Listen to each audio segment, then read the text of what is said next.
بسم الله الرحمن الرحيم. النهارده نكمل الحلقة تكملة الحلقات اللي فاتت بتاعت السكريننج. تمام. آخر حاجة عملناها كانت إننا شغلنا الثلاث باتشات اللي هم بتوع المينيمايزيشن والبريباريشن والسكريننج كل واحد لوحده. تمام، اللي هم كانت المينيمايز والاوتو بريب ليجند يعني وفيرتشوال سكريننج اللي هو بتاع السوبر كمبيوتر. تمام. طيب كان عندنا مشكلتين، واحدة صغيرة والتانية كبيرة، حاجة مهمة يعني. تمام. المشكلة الصغيرة كانت ان الفايلات الباتشات ديت يعني كانت مش بتشتغل لوحدها. يعني ايه؟ يعني مش ورا بعض، لازم كل واحد يخلص، استنى لما يخلص بعد كده نروح نشتغل اللي بعده. تمام. المشكلة الكبيرة بقى ان لو في واحد شغال وحصل حاجة في النت عندي، فصل او كونكشن بينه وبين السوبر كمبيوتر فصل، بيفصل الرن او بيفصل اللي هو الحاجة، بيوقف الحاجة اللي هو كان شغالها. تمام. وده اللي مش بيحصل في الحالة الطبيعية بتاعة السوبر كمبيوتر، اللي هو لما بشغل مثلا رن عادية مثلا او كده، وسواء فصلت الكمبيوتر عندي النور قطع، حصل اي حاجة تمام في النت او كده، والرن شغالة على السوبر كمبيوتر بتفضل شغالة لغاية ما يخلص. تمام. وده المفروض يحصل. احنا اصلا بنشغل سكريننج على السوبر كمبيوتر عشان ده يحصل. ما لو مثلا بعمل سكريننج لمليون مركب او داتابيس مثلا كبيره او كده، فانا عايزه يفضل شغال السوبر كمبيوتر، الرن شغال على السوبر كمبيوتر، وانا الكمبيوتر بتاعي افصله واعمل فيه اي حاجه. تمام. طيب نحل المشكله دي ازاي؟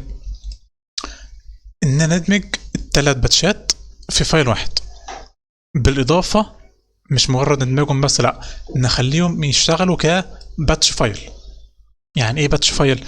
اللي هو نضيف فيه الثلاث او كام سطر دول كنا شرحناهم قبل كده في الفيديو اللي هو بتاع اللي هو ازاي نعمل باتش فايل مع السوبر كمبيوتر يعني. تمام. فلو حد عايز يعرف معاني السطور ديت ايه، فيرجع لي الفيديو اللي هو بيشرح الكلام ده، تقريبا تالت فيديو في البلاي ليست بتاعت البايوانفورماتكس. تمام. طيب نيجي هنا بقى ايه مجموعه اللي هو الموضوع اللي هو دمج الثلاث فايلات. هنا انا عملت ثلاث فايلات، ثلاث باتشات يعني. الثلاثه بيطلعوا نفس الاوتبوت اللي هو الثلاث خطوات اللي هو مينيمايز، البريبريشن والسكريننج. بس ايه الفرق بينهم؟ الفرق في طريقه الاوتبوت او شكل الاوتبوت اللي بيطلع. يعني اول باتش فايل ده اللي هو all steps underscore batch، ده عباره عن ايه؟ مجرد دمج الثلاث فايلات في فايل واحد، وضفنا اللي هو الكام سطر دولت اللي هم اللي مظللهم دولت. تمام. ايه التعديلات اللي انت المفروض يعني تبقى عارف ان انت ممكن تغير فيها في الكود؟ يعني اللي هم كام سطر هنا. اول سطر اللي هو الديستنيشن او الفولدر اللي فيه الفايلات الاس دي اف بتاعتك. تمام. اللي هو في الحاله بتاعتنا اللي هو الديستنيشن ده. تمام. تاني حاجه ممكن تغيرها اللي هي البارامترز بتاعت المينيمايزيشن، اللي هو الفورس فيلد ايه هو، النمبر اوف ستيبس، الالجوريثم هتستخدمه وكده. تمام. تالت ورابع حاجه اللي هو الديستنيشن بتاع البايثون اس اتش، ده اللي هو كان موجود في الام جي ال تولز. تمام. اللي احنا كنا شرحناه قبل كده اللي هو ازاي نسطب يعني وكده. تمام. والديستنيشن بتاع الفايل اللي هو او الكود بالبايثون يعني اللي هو اسمه بريبير ليجند 4. تمام. اللي هتغير فيه اللي هو الجزء ده بالنسبه للبايثون اس اتش، ده اللي هتغير فيه. تمام. وبالنسبه للبريبير ليجند 4 ده اللي هيتغير فيه. تمام. طيب اخر حاجتين ممكن تغيرهم.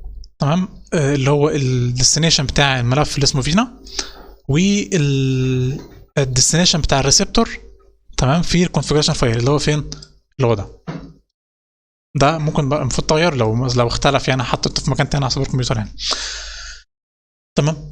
ده كان الباتش اللي هو مجرد دمج الثلاث فايلات. امال الباتشين التانيين دول عباره عن ايه؟ بيعملوا نفس الحاجه، بس الفرق ان الفايل ده لما بشغله كان بيطلع لي كل الاوتبوت في نفس الفولدر اللي فيه الاس دي اف فايل. يعني هنا كده كان بيطلع لي الاوتبوت معاه. تمام. امال الفايلين التانيين بيعملوا ايه؟ البيتر فيرجن دوت بيعمل ايه؟ بيعمل لي لكل فايل، لكل ليجند بيعمل لي فولدر بنفس الاسم بتاعه. تمام. وملفات الخاصه بيه اللي هي المينيمايز والحاجات دي بيحطها لي في الفولدر بتاعه. تمام. الفايل التالت او الباتش التالت هو نفس الاوتبوت بتاع الفايل التاني او الباتش التاني يعني، بس في صوره مختصره شويه. هنا كان عندي 3 فور لوب تمام. يعني لو كان بيعمل مينيمايز لكله، بعد كده اروح عامل بريبريشن لكله، بعد كده اروح عامل سكريننج لكله. هنا انا عملت ايه؟ خليتهم كلهم فور لوب واحده وفيهم الثلاث خطوات. يعني بيعمل لكل دراج هيروح عامل الثلاث خطوات اللي هي مينيمايز، بريبير، وسكريننج. تمام كده. طيب نيجي نشغل كده ونشوف هيشتغل ازاي. اولا الفايلات بتاعتك تبقى المفروض في الاستراكشر دوت. عندي فولدر مسميه اسم، في الباتش فايل، في الاس دي اف فايل بتاعتك، والكونفيجريشن فايل. طب الريسبتور فين؟ في فولدر تاني او في اي مكان تاني. تمام. اخليه في فولدر تاني بره الفايل، الفولدر اللي هو فيه الملفات. تمام. مسميه مثلا ار اي سي، ده في الريسبتور بتاعي. تمام. طيب نيجي بقى نشغل الكوماند بتاعنا، الباتشات بتاعتنا. سي دي انا فتحت خلاص هنا اللي هو الكوماند لاين يعني، فبقول سي دي اللي هو عشان دايركتوري للفولدر اللي فيه الباتش والاس دي اف والكونفيجريشن فايل. نشغل، عشان اشغل الباتش فبكتب اس باتش ومسافه وبعديها اسم الفايل بتاعي اللي هو البنتيب دوت اس اتش. فخلينا نجرب اللي هو العادي خالص، اللي هو مجرد دمج الثلاث فايلات ونشوف هيعمل ايه. تمام. هنلاحظ ان الملفات كلها بتطلع في نفس الفولدر اللي انا واقف فيه، اللي هو في الاس دي اف فايل. تمام. ماشي. فده هيكعبر يعني هيخلي فولدر واحد كده فيه حاجات كتيره، ممكن تبقى صعب شويه انك تقدر تفرقهم مثلا وكده. تمام. عشان كده عملت الفايل التاني، الباتش التاني والباتش التالت. طيب نيجي نوقف ده بقى. عشان نوقف الرن فبنكتب اس كانسل. تمام. ومسافه والجوب اي دي اللي هو الرقم ده. تمام. طيب كده وقفنا الرن دي، نمسح الحاجات بتاعتها. تمام. وده برضو ماشي. نرن الباتش التاني اللي هو البيتر فيرجن. اس باتش نقول. تمام. ده بقى هيعمل ايه؟ بيعمل كده فولدرات اساميها اسامي الليجندز، ولكل فولدر فيه ملفات الخاصه بيه. حلو كده. تمام. طيب نوقف دي برضو عشان نشوف. بس هنا هنلاحظ انه عمل 4 فولدرات. اللي هو بيعمل ايه في الباتش التاني اللي هو البيتر فيرجن ده؟ بيروح عامل كل خطوه بيعملها في كل ليجند، بيميز كله وبعد كده بيريبير كله وهكذا. طب الباتش التالت بقى بيعمل حاجه شبيهه بس اختلاف الترتيب. يعني اختلاف الترتيب يعني هيطلع لي الشكل ده. هتبقى اس باتش all steps best version. ده هيعمل ايه بقى؟ ده بيعمل لي ليجند بيخلصه كله. يعني لو عملت ريفرش تاني هنلاقي نفس الفايل نفس الفولدر. لو دخلنا جواه هنلاقي الملفات بتاعته بيخلصها كلها، بعد كده اروح اعمل الليجند التاني يخلص ملفاته كلها، بعد كده الليجند التالت وهكذا. تمام. ده بس مجرد يعني ايه الشكل او يعني ترتيب بس. يعني بس هنا الكود كان كبير شويه. تمام. 3 فور لوب كده، فقلت خليهم فور لوب واحده احط فيهم كله. ماشي. ونفس الحاجات اللي بتغيرها هي البارامترز، الديستنيشن بتاع الفايل الاس دي اف، الديستنيشن بتاع البايثون اس اتش والبريبير ليجند 4، وبتاع الفينا، والديستنيشن بتاع الكونفيجريشن الريسبتور بتاعك في الكونفيجريشن فايل. تمام.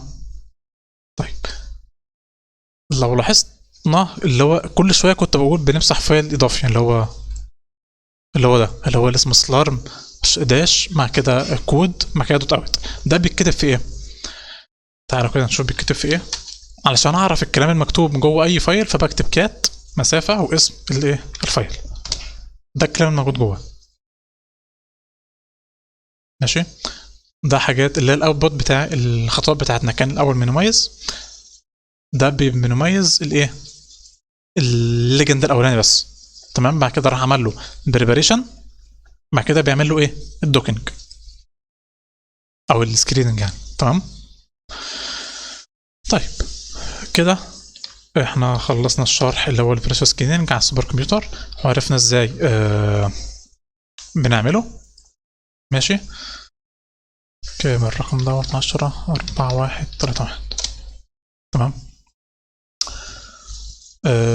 السكريبتات التلات دول هيبقوا موجودين في الديسكريبشن. لو حد عنده اي سؤال، حاجه مش مفهومه او كده، يكتب لي في الكومنتات وباذن الله هرد عليه. اتمنى تكونوا استفدتوا من الحلقه.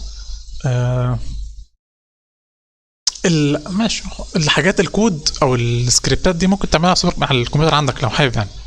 تمام، يعني نفس تقريبا نفس الفايلات هي هتشغلها بس على الكمبيوتر عندك، طبعا باختلاف طبعا الديستنيشن والحاجات اللي احنا قلنا هنغيرها دي. ماشي، اتمنى استفدتوا من الحلقه. السلام عليكم.